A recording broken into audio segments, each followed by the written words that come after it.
Estrella, what industry do you work in? Death tech. The most unique interview we've probably done so far. Hola, abuelita. Hola, amor. Mire, este es mi nuevo tía. Mi nueva tía. Ah, ese es el postre. Perfecto. Okay. La Miss Nicaragua. Mis La shinies. dicen Miss Buñuelo por eso. Sí, porque vendía los buñuelos, sí. Vendía los buñuelos.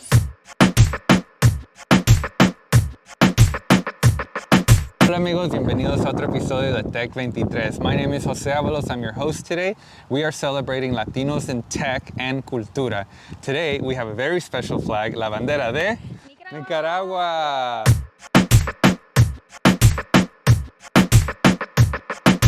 Tenemos a Estrella Quiroz. We're standing right in front of a cemetery. Today we're exploring a very interesting industry. Estrella, what industry do you work in? Death tech, something I never thought I would be working in, but I'm here. You were born in Texas, but then te nos fuiste a Miami. Yeah, still repping Texas always, yes, though. Good. Because we're in Texas, there's not a huge population of gente de Nicaragua here. However, we had somebody that used to own a food truck that said, quieren venir a la casa y les hago de comer. No me acuerdo que nos dijo que nos iba a cocinar, pero un platillo muy tradicional. Okay, I love that. So this is perfect, and I love strangers, so I'm super down. Thank you. Ándale, okay. All right, this is gonna work out. Join us on the road trip.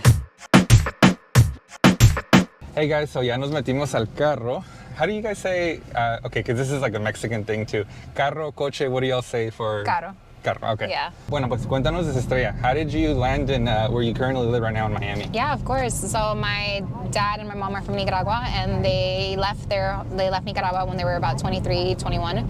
So they crossed through Central America into Mexico. They lived there for about a year. Okay. And then they crossed down through the south of Texas, through Brownsville. So we ended up in Dallas, and that's where I was actually born with my siblings for the majority of my life until I was 14. And then my parents separated, so I ended up moving to Miami, and that's where I ended up going to high school. And that's where I realized, I'm like, wow, I don't feel like I'm a Latina enough. I was like, I need to take some dance classes. I need to fix my Spanish. So yeah, that was a whole culture shock in itself. But okay. And what part of the Managua, or like what part of Nicaragua was your family? Yeah, my mom is from Managua, and then my dad is from León, which is a bit more north. Okay. And the biggest city is Managua. Managua, yeah, the capital. I grew up with my dad's side of the family, but I didn't know too much about Nicaraguan culture. I only knew the stories that my dad told me. Okay. I mean, it wasn't until I moved to Miami that I saw more of it because of all the stores and more of the people, and I was like, oh, this is interesting. You guys have the Caribbean and the ocean, so I'm assuming the beaches are probably beautiful. Oh my God. The first time I went to the beaches, I was like, there's no way this is real. And I actually ended up spending 2 months there, like a digital nomad, working from San Juan del Sur in the beach towns. When we went to Miami, that we ran into each other at the pitch competition, which you won, by the way. Thanks. When y'all go follow her, she has a huge picture of the check. That pitch contest, y'all, let me tell you, where I wasn't feeling well. I had a flight that night. I had to really prep what I wanted to say. Yeah. So I was really scared, and I was like, no, it's okay. Like, I signed up, but I might not get it. So when you walked in the door, they're like, oh, you might not be one of the participants. It's first come, first serve. And I was almost relieved. And then I saw my name as number 4, and I said, oh. I swear I thought I was gonna pass by. I was standing by the door, and I went up and I did it, and I blacked out. Well, I heard your name, and I was like, she's Latina. I have to go up there. Hello. I hope that a million angels look after you, sweetheart. This is your dad speaking. I love you so much, Estrella. Things are gonna change soon. You'll see. Bye. Those were the last words from my dad's voicemail that he left me 3 days before he died of a heart attack. This is also the voicemail that inspired me to co-found Last Farewells, a digital platform that lets you create and schedule messages, a letter for your daughter's graduation, a video for your sister's wedding, or an audio message just to say I love you. You can also personalize a memorial page with your self-obituary, live timeline, music playlist, and more. We want to ensure that we're addressing a critical need to make sure that everyone's legacies and words can live on, especially in communities that have been critically underserved and forgotten with traditional end-of-life planning. Our vision is universal access. We'll offer free basic accounts and translates our platform to 100+ languages. We hope that you can join us on this journey in ensuring no words are left unspoken. Our beta platform will launch next month, and we hope to see you and your grandparents on there, so thank you.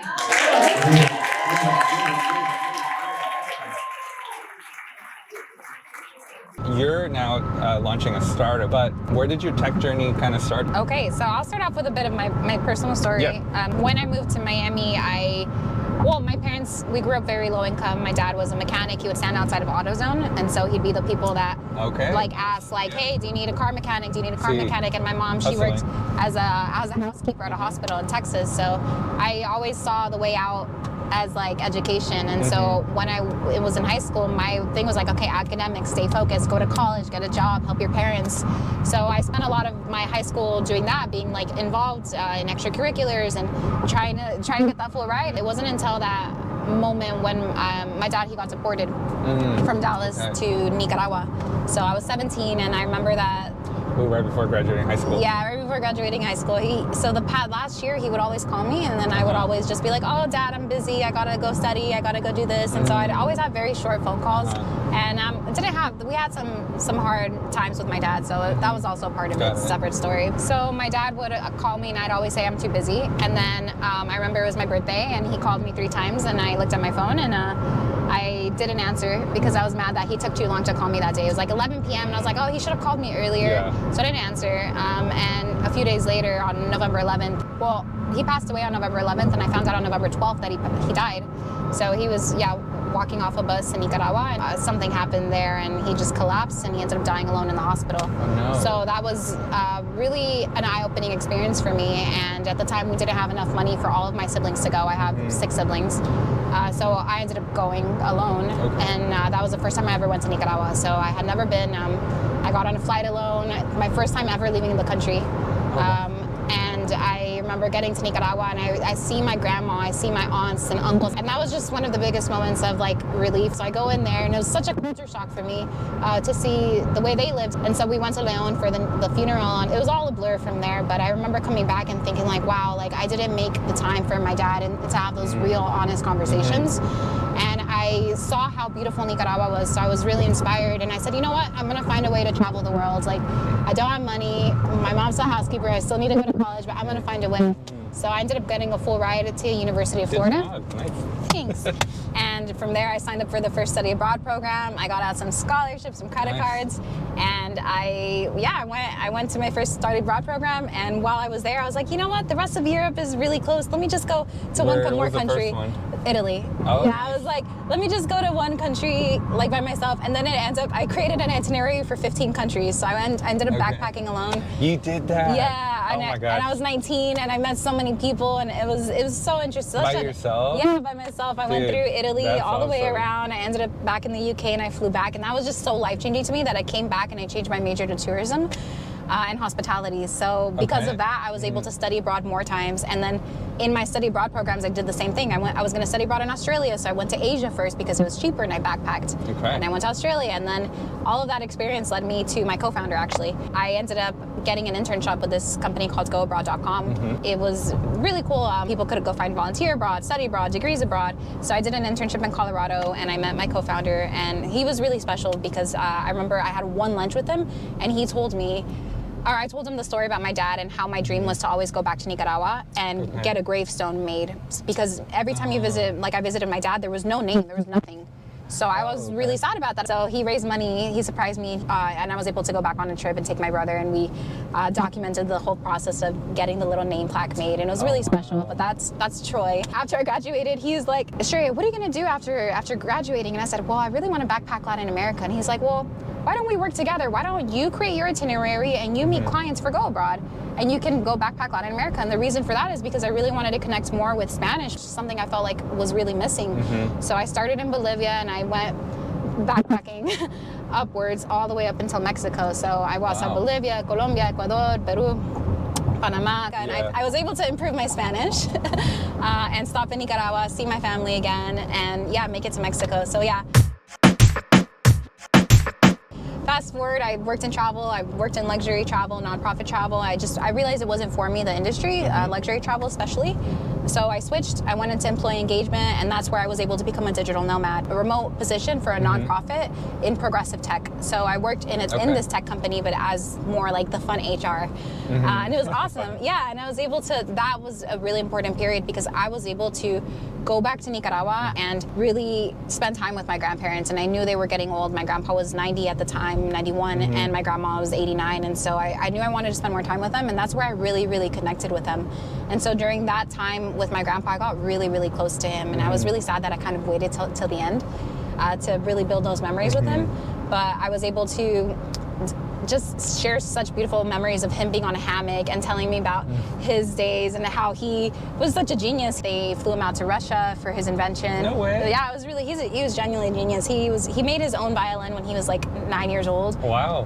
And there was no YouTube at the time, so I don't even know how he did it. But he always showing me the little trinkets he was able to make. So I developed a special bond. And so that year, he was also really sick, and I literally saw him decaying, and it was really sad, but the community that we had 40 people living on this piece of land, and the way that everybody showed up, all my uncles and aunts and cousins, everybody would come and take care of him. It was really special to see that, and so... Yeah, that format we don't really... the village format, exactly. It's so needed, and when we study like the blue zones where people live over 100, the community aspect of it, they all have it. Exactly. This village, you always have kids around. Like my grandpa is currently 94. He's the last one I have left. But mis primos and everything, they're always around him, like bugging him and stuff. But it's like they need him and they want his wisdom, or they just want to like, it's so special. Be around him. And his brain's always active. I ask God all the time, I want his like genes, because he still gets on his horse. He still knows how to plow the field by himself. This is not an easy task. This is ranging 2 full-grown horses at 94? with your bare hands and breaking through rock and dirt and everything. And he's doing that on his own. And I'm like, I know people half your age that can't even walk anymore. With my grandpa, I saw him on his deathbed, and I thought, you know what, I really want to create a business. So I started putting together this business named after my grandma, Enma. It was going to be a celebration of life events company. Because I love events. My family there, they all have different specialties. So I was like, let me bring this all together. And the idea was that people can have celebrations of life 5, 10, 15 years after the person has passed away, and bring back together those family and friends with their favorite food and activity. Oh, wow. When I was thinking of this event company, I'm like, you know, wait, my CEO at the time, he was working on this product called Last Farewells. And I remember testing it as an intern. And I was like, oh, this is interesting, but I didn't think much of it. So I called him up and I told him about my idea and running a business and his thoughts of it. And so he gave me his thoughts, but he's like, wait, Estrella, Last Farewells, we have it as a project here at Go Abroad, but we stopped it. Why don't you come back on board, be CEO, be a co-founder, and revive it? And I said, what? I was thinking like just advice. And I was so shocked. I was like, wait, me? And I never thought of myself like as a CEO or as a founder. I don't know what I thought my life was gonna go in. So I thought about it for a few months, and I was like, you know what, I'll try this out. Like, let's try this out. So for a few months we were in talks of how this could look like. He flew me out to the Philippines because that's where Go Abroad's headquarters is. They had already built the website previously a few years ago. They just hadn't really focused on pushing it out there. My mission was to go through all these documents, re-envision it, reimagine what Last Farewells today could look like. It was scary at first, of course, because I'm thinking like, wait, I don't know how to run a tech business. I don't have tech experience. My experience was tourism and hospitality. I had some marketing experience, maybe some social media stuff, but I had a really big limiting belief. Can I run a tech business, right? It took a while, but after a few months of putting myself out there, okay, let me just try to go to networking events. I started there, let me get inspired. And I was still working for my nonprofit remote job. So I made the decision to quit that job, which was high paying, very stable and cushy, so that I could focus on Last Farewells full time. And luckily Troy was able to fund Last Farewells again to get us started and help me get a smaller salary. So it was still a risk on my end because I'm quitting this stable job. But I'm also 28 as well, and I'm not married or I have kids. So I was like, okay, well, if I'm going to try anything hard, this is the right time, right? I spent a couple months in the Philippines with our development team. And that's where I started seeing more of the tech side and things I didn't know. Like, okay, you got to be product owner. Okay, well, you got to develop the MVP again. And so there was a huge learning curve that, if I'm going to be honest, I cried so much because I was like, can I do this? And now I'm getting the hang of it. Now I'm like, okay, now I know what sprints are. And now I can get by. That's how the idea came about. It was all, Troy had this idea originally, and he brought me on board because he knew my story. And so I forgot to mention this earlier, but on my birthday, when I didn't answer my dad's phone calls and I found out that he passed away a few days later, I found 3 voicemails from him, and 2 of them he's singing me happy birthday. And then the 3rd one, he tells me this beautiful, beautiful message, which is, Estrella, I hope a million angels look after you, sweetheart. This is your dad speaking. Things are going to change soon. I love you. Bye. And so it was a beautiful voice message that I just never expected to have. And he didn't know he was going to pass away. So I remember hearing that and thinking like, wow, because he said he loved me in those last moments, it helped me think, okay, well, my dad loved me till the end. That voicemail is really what inspired me to go travel the world too, and always on my birthday also listen to his other voicemails where he's singing to me happy birthday to you. Sweet. So how do you have those, like, was it like a WhatsApp message at first and you have them saved now? Like, how do you? No, it was it's actual voicemail. So now I have it saved, and that's the thing. I've spoken to a lot of people who don't have these type of messages. So Last Farewell, the concept of it is that we are a death tech platform where you can create, where you can create and schedule your last messages like letters, videos, and audios. And also pre-build out your memorial page, which includes a self-obituary, a life timeline, music playlist, bucket list, and a lot more items that tell your story. So when you create this, you can actually schedule it out for the future when you're not here anymore. So you'll pass away and your loved ones will receive these messages, whether it be on their birthday or a specific date, like a wedding, or like a milestone. So a wedding, a graduation day, or just right after your passing. What happens is someone passes away and then someone else is in charge of writing that person's story. And it's like, oh, well, they really liked doing podcasts or listening to podcasts, or they really liked your running. Whole personality. Yeah, it's your whole personality into a few things. The idea with the memorial page is that you kind of create your own story. And I went back to Nicaragua after 10 years of my dad's passing to do a celebration of life for him. I didn't like his funeral, and I decided to do the celebration of life because I wanted to show his personality. But I also really struggled because I was forgetting things about my dad. I was forgetting the memories. I was forgetting his timeline. And I was forgetting I had to ask my brothers, like, when did he do this? When did he go to Mexico? What year was this? And it made me sad because I couldn't remember. So with the memorial page, you build out your life timeline. It just helps, people remember like what your life story was. The biggest feature that we're working on right now is the last messages, because our mission is to make sure that no words are left unspoken anywhere in the world. I feel like even we're still gonna leave some type of digital trail, because I'm sure some MySpace pictures out there. Like my great-grandparents would be like, "Dad, is that you, Grandpa?" Doing that. I can't imagine how important it would be for somebody that's in their deathbed, like at a hospice or something, to have the opportunity to say this. And having met you in Miami a few months ago, I've shared your story. I've shared the idea because it's so sentimental and emotional. And every time I talk to people, be like, oh my God, that would wreck me to receive a message from my dad or my mom. Some people were like, my mom never got to see me get married, never got to meet her grandchildren or something. And I was like, yeah, that's what you're selling. You're selling a priceless memory, but enabling the tools that we have available today with technology to make that happen. And like you said, in different languages and to bring the cost down, because those voicemails from your dad don't have a price. Not at all. You would, whatever amount of money you make in the future, you would be able to easily trade that for that.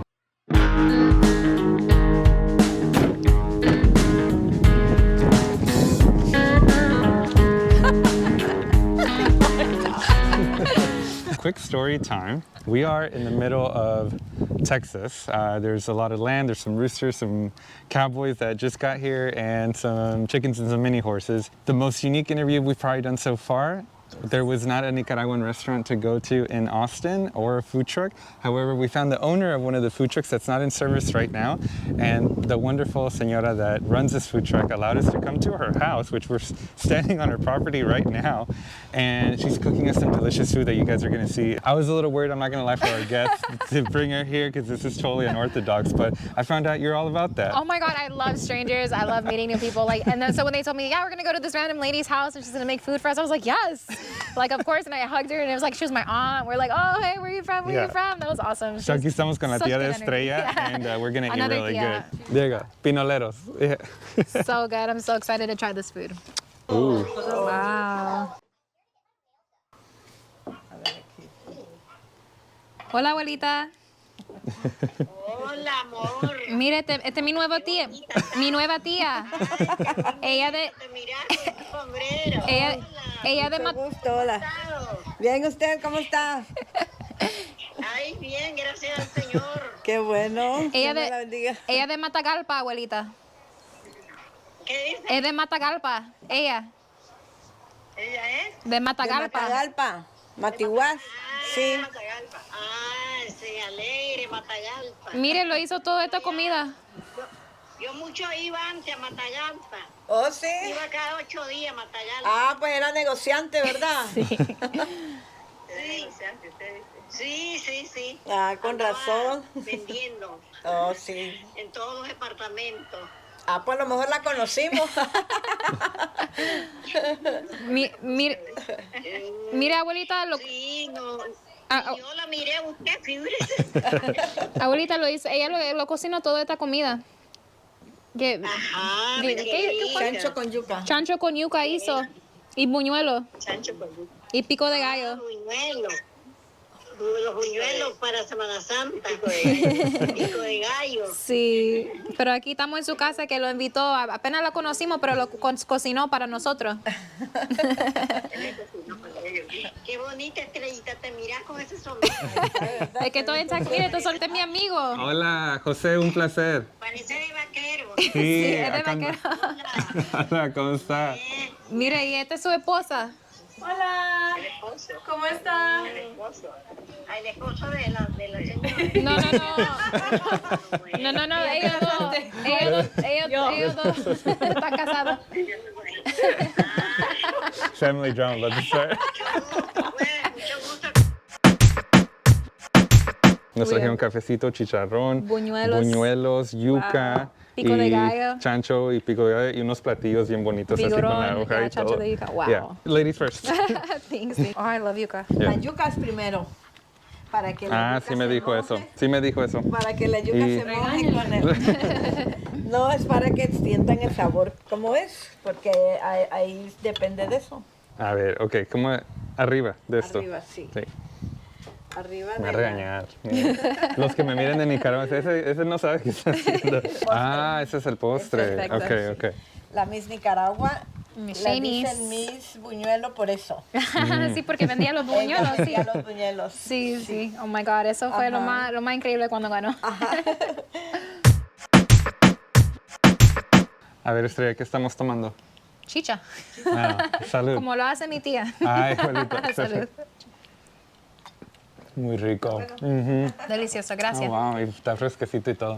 So, ¿esta es la pura fruta mixteada o...? No, es maíz. Ok, dije, siento algo diferente. Salud. Ya. ¿Sí sabe? Oh, yeah. Mejor que mejor de lo de Miami. A ver, yo le traigo ganas a... ¿Cómo? ¿El chancho? No, chicho. Sancho. Sancho. Como en Granada, hacen vigorón. That's so good. Interesting. En México, pues chicharrón. Yeah. This smells so freaking good. Estrella, what are these? Buñuelos con miel de dulce. There you go. So buñuelos. These are different than the Mexican ones, but they look just as good. When do we traditionally eat these in Nicaragua? Easter. Semana okay. Santa. But yeah, my family still makes them every now and then. During? In a Mexican household, you'll normally find a lot of like pan dulce throughout the year. What is the Nicaraguan version of that? Pico, un pan. It's like a triangle bread. It's sweet. If it was in a Mexican bakery, it looks like it could be pan dulce. I don't know where tres leches come from. I think it's Mexican, but I know It is. it's It is. controversial, but that's what Again, I mean. too. And yeah. apparently. Who tried to claim it? I forgot. I read it somewhere that was like, oh, tres leches is not Mexican. Fake news. But I Tell me more about death tech. What is the industry? I guess define it. Yeah, so I would say death tech is really any tech that helps with the end of life planning process. In legal, it could be in financial, or it can be in emotional, which is what Last Farewells is. And people either don't like thinking about it, or it's just not being marketed in the way that it should be. Kind of like how alcohol is super pretty, bad for you, but super pretty. And death is kind of seen as like a taboo topic to talk about. Nobody wants to talk about the end of their life. Nobody wants to talk about their finances. Nobody wants to talk even emotionally. Do people even want to say goodbye because they don't want to think about it? So there's just a lot of room for improvement. People do want to personalize the way they're going to leave this world. Do you want to be cremated? Do you want to be buried into a tree? Do you want to be like actually in a casket? Like, do you want people to like have a celebration of life instead of a funeral where everybody wears white? Like, there has definitely been a lot more personalization, or even like what you become. Like, there's now these parting stones that I saw that you can get your ashes into these stones that you carry around. Like, people are just kind of wanting to take control more of what happens at the end.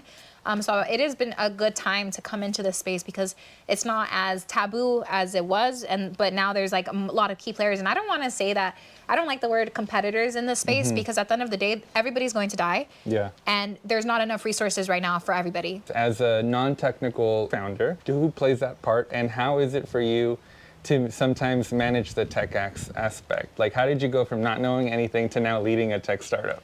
I ask myself that every day. I would say I've been very fortunate with the people I've come across. And so Troy, having go abroad, he was able to help me get resources by giving me access to his development team. We have about 3 developers there, engineers, and they are the ones who have been guiding me. I mean, we've been really working together. It was a learning curve, like I said. I had no tech experience. So it was really a lot of conversations with my development team and also my co-founders, asking them their experience because they're non-technical as well. It's all more just understanding the processes and what needs to be organized and consistent. And that's the conversations I've been having with my developers. I'm leading in the sense of I'm still joining the sprint reviews. I'm still joining the calls where they're demoing things that are new, or letting me know about bugs that are still on there. What I really want to move forward is bringing on an actual another technical C-suite person. So I'm looking for a CTO, somebody who is able to make sure that we're on the right path and making sure that the infrastructure is really stable. In the meantime, how do you stay on top of it? What are you studying? What do you make sure that you're going to continue to understand some of the terminology and kind of stay up to date with the latest trends in tech? Yeah, so really was more just doing, and I think that's the part that was scaring me, that